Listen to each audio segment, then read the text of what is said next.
चलिए सुनते हैं हर परेशानी को दूर करने का एक बेहतरीन नबवी नुस्खा। हजरत अबू हुरैरा रजी अल्लाह ताला अन्हु इरशाद फरमाते हैं कि एक रोज़ मैं रसूलुल्लाह सल्लल्लाहु अलैहि वसल्लम के साथ बाहर निकला, इस तरह कि मेरा हाथ आपके हाथ मुबारक में था।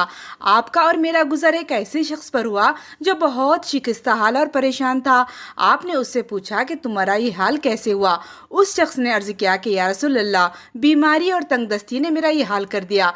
आपने उससे फरमाया कि मैं तुम्हें चंद कलिमात बताता हूँ, वो पढ़ोगे तो तुम्हारी बीमारी और तंगदस्ती जाती रहेगी। वो कलिमात ये हैं: तवक्कलतु अलल हय्यिल्लज़ी ला यमूतु अल्हम्दुलिल्लाहिल्लज़ी लम यत्तखिज़ वलदन वलम यकुल लहू शरीकुन फिल मुल्की वलम यकुल लहू वलियुम मिनज़्ज़ुल्ली वकब्बिरहु तकबीरा। फिर उसके कुछ दिन बाद मेरा और नबी करीम का उस तरफ से गुजर हुआ तो हमने उस शख्स को अच्छे हालात में पाया।